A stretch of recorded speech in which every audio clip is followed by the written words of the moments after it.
Hello and welcome to The One Show with Matt Baker. And Alex Jones. On tonight's show, a man who has experienced many, many emotions in his life. Extreme joy. Adrenaline-fueled excitement. Unadulterated pleasure. And true love. Oh. Well, judging by what a holiday that was. Indeed. Judging by his expression tonight, I would say that Paul Merton is thrilled to be here. Absolutely thrilled. Paul Merton, everyone. That was lovely seeing me and Ronnie Corbett there, because that was great fun doing pantomime in drag, because you walk on and you're immediately there laughing because you look ridiculous. Yeah. So it makes life a lot easier for you. Yeah, well, speaking of shows, you're about to embark on a tour with... That's right. None other than your wife. Now, my wife's in it as well, yes. Lots of comedians will be sitting at home now thinking, why? Why? Do you think my wife is a particularly ugly woman, or...? No. No, but they'd be thinking, what's she letting herself in for? Well, no, see, I mean, Suki does the same thing as me. We've both been improvisers for a long time, and it's really helpful, because actually this is a 50-date tour. I'm doing stand-up, there's sketches. If she's at home and I'm away on 50 dates, then it's not so good. But the fact that we're together doing the work that we really enjoy doing is a real bonus. So it's quite romantic, that part. It is romantic. I think so. Good. Well, I didn't really intend it to be romantic. I was just being factual, but I'll quite happily put a romantic spin on it, if you like. Yeah. Well, we'll talk a lot more about it. Absolutely, absolutely.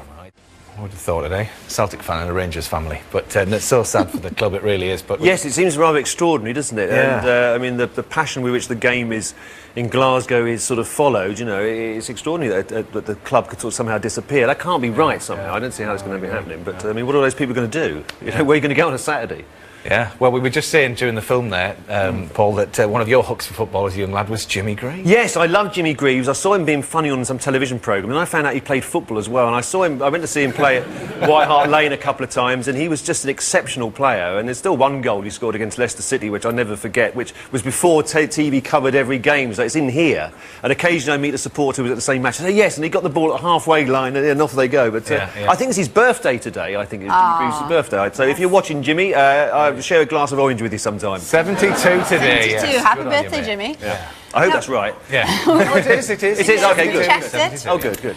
We were talking at the beginning of the show about your new stand-up tour, but it's not really stand-up, is it, out of my head? It's more of a show. There is stand-up. It's a show. There is stand-up in there. It's about sort of there's probably about 45 minutes of stand-up. There's some sketches. There's some visual effects, which I'm keeping very quiet about at the moment. But it's much more of a planned thing, because normally when I tour, it's an improvised thing where you just literally just make it up as you go along, and that's it. But with this, you've got sound cues, lighting cues, costume changes, wigs. All sorts of stuff. Are they good stresses for you to have, though? Yes, I think so. I think so. Well, part of me is really thrilled that we're going into rehearsal every day and we can change stuff and we can say, because we just threw out the beginning that we had for the last 2 weeks, which we thought was great, we now realise doesn't work. So we're getting rid of that. Yeah. And we'll have to come up with a new beginning tomorrow. But that's exciting. That is exciting. It's even more exciting if it works, which we'll find out you know, when we get to Liverpool. March 19th, I think, is our first one. So I'm very excited by the whole process of it, because it's writing, creating, thinking of a joke. Why does that joke not work? Okay, give it to that person. Oh, that works better. And just putting together the jigsaw, and it's endlessly fascinating once you get into the nitty-gritty of it. You know? And do you and your wife Suki write together then? Do you we write together, and the other members of the cast, Lee Simpson and Richard Branch, they sort of write together. They write stuff with us as well. So you're bringing into a room full of very good improvisers a script which can be worked on and changed and improved. So the idea is to get it as good as you can. A 50-date tour, you get to do it 50 times. So I am immensely looking forward to it. So it's sort of more organised. But yes. more scary as a result. Well, yes, because I mean, with an improvised show, there's nothing to worry about because it doesn't exist. Yeah. You know, but with this, it does exist. So you say that's the beginning, and if they don't like that, oh dear, there's that bit coming after it. And then there's that bit. But no, so you're trying to get the beginning as strong as you can make it, and make sure that you finish the first half on a high, and you start the second half with something different and intriguing. So yeah, it's very interesting. But the great thing is, we don't have to go to a big producer for permission to change stuff. We can just do it there and then, and feel for our instinct and experience the best way of doing it. Now, we understand coming up, there's a 10-part, just a minute. Yeah, oh yes, we did that earlier towards the end of last year, yes. I mean, celebrating 45 years of Just a Minute. Yeah, I mean, brilliant, obviously, British institution on radio, but this is coming to television. Is it that different for you to record it? Because it's done in front of a live audience anyway. The thing, they've done this before. The ITV did a dreadful version of this, which you'll be pleased to hear about, where they managed to find people who had never heard of the game to both play it and watch it. Yeah. So they didn't work at all, and they were doing 5 a day, you know. But this one, the BBC, I have to say, the radio and TV people really so cooperated with each other, and so we're replacing Eggheads for a fortnight at 6 o'clock from Monday through to Friday for 2 weeks. Yeah. And it was really good. It was really pleasing because it felt like the radio show because the audience knew what it was, the people that were playing it knew the game. So yeah, I was pleased with how it turned out. Well, should we have a look at it? Yes, I haven't seen any of it yet. Let's have a look then. Let's see something and see what it looks like. Paul, you have the subject of Elvis. There are 33 seconds available, starting now. Julian. Repetition. That's Elvis Presley. That's not my fault. He was a bit more distinct than that, I think. Was he? Well, not towards the... How did he sound to you? Well, Lovely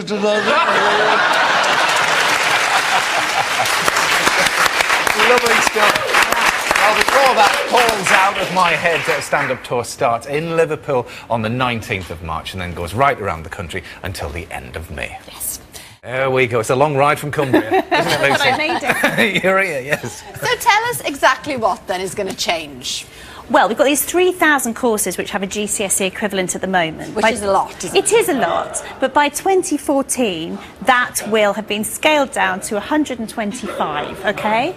So the problem is that people are worried. We'll explain this in a second. It's not easy to focus. We'll explain it. It's very difficult to focus. Don't stop.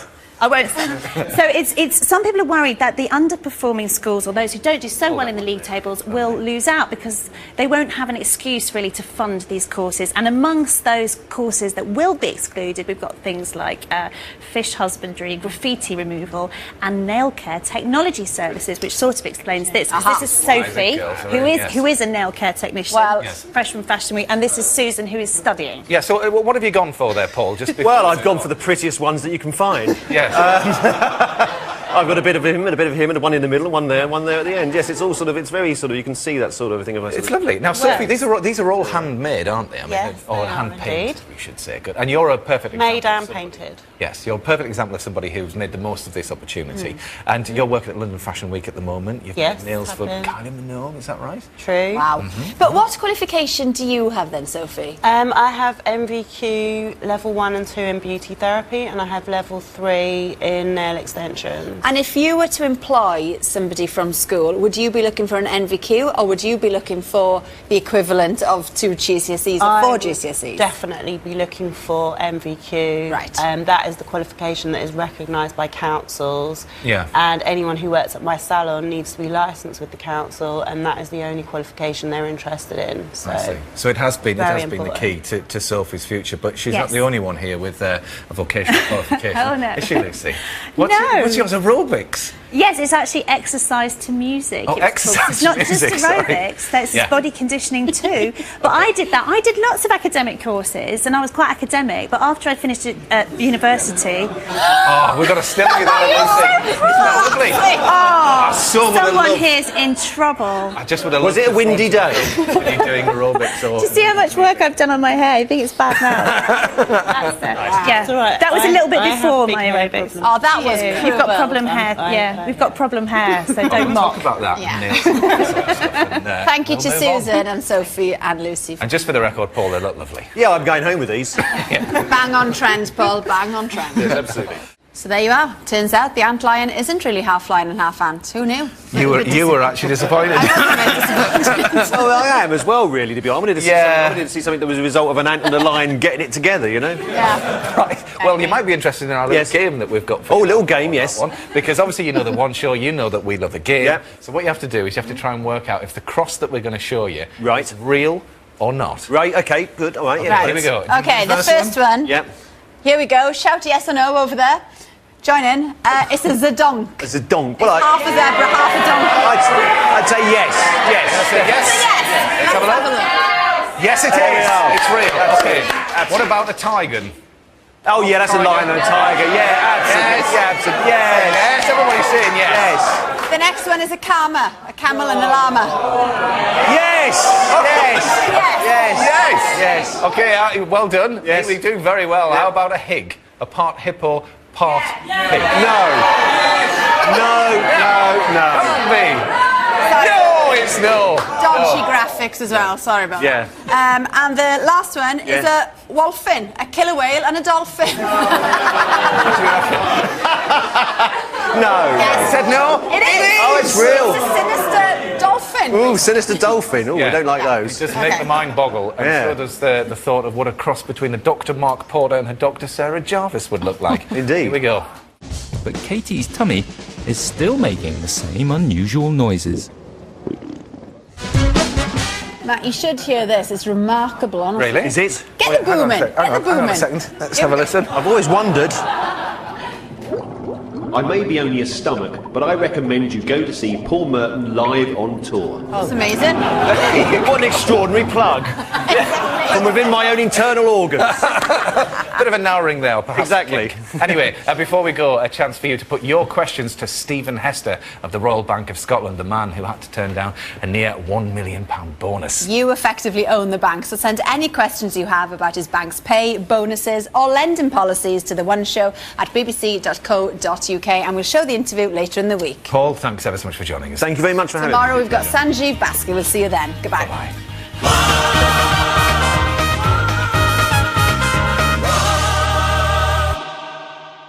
Hello and welcome to the One Show with Matt Baker. And Alex Jones. On tonight's show, a man who has experienced many, many emotions in his life. Extreme joy. Adrenaline-fueled excitement. Unadulterated pleasure. And true love. Well, judging by What his a holiday expression- that was. Indeed. Judging by his expression tonight, I would say that Paul Merton is thrilled to be here. Absolutely thrilled. Paul Merton, everyone. It was lovely seeing me and Ronnie Corbett there, because that was great fun doing pantomime in drag, because you walk on and you're immediately there laughing because you look ridiculous. Yeah. So it makes life a lot easier for you. Yeah, well, speaking of shows, you're Yeah. about to embark on a tour with That's right. none other than your wife. Now, My wife's in it as well, yes. lots of comedians will be sitting at home now thinking, why? Why? Do you think my wife is a particularly ugly woman, or...? No! No, but they'd be thinking, what's she letting herself in for? Well, no, I mean, Suki does the same thing as me. We've both been improvisers for a long time, and it's really helpful, because actually this is a 50-date tour. I'm doing stand-up, there's sketches. If she's at home and I'm away on 50 dates, then it's not so good. But No. the fact that we're together doing the work that we really enjoy doing is a real bonus. So It's quite romantic, that It part. is romantic. I think so. Good. Well, I didn't really intend it to be romantic. I was just being factual, but I'll quite happily put a romantic spin on it, if you like. Yeah. Well, we'll talk a lot more about it. Absolutely, absolutely. Later on, right? I would have thought it, eh? Celtic fan and a Rangers family. But it's so sad for the club, it really is. But Yes, it seems rather extraordinary, doesn't it? Yeah. And, I mean, the passion with which the game is in Glasgow is sort of followed, you know, it's extraordinary that the club could sort of somehow disappear. That can't be right somehow. I don't see how it's going to be happening. But, I mean, what are those people going to do? You know, where are you going to go on a Saturday? Yeah, well, we were just saying during the film there, Paul, that one of your hooks for football as a young lad was Jimmy Greaves. Yes, I love Jimmy Greaves. I saw him being funny on some television programme, and I found out he played football as well. And I went to see him play at White Hart Lane a couple of times, and he was just an exceptional player. And there's still one goal he scored against Leicester City, which I'll never forget, which was before TV covered every game. So it's in here. And occasionally I meet a supporter who was at the same match. I say, yes, and he got the ball at halfway line, and off they go. But I think it's his birthday today. I think it's Jimmy Greaves' birthday. So if you're watching Jimmy, I'll share a glass of orange with you sometime. 72 today. 72, yes. happy Good on birthday.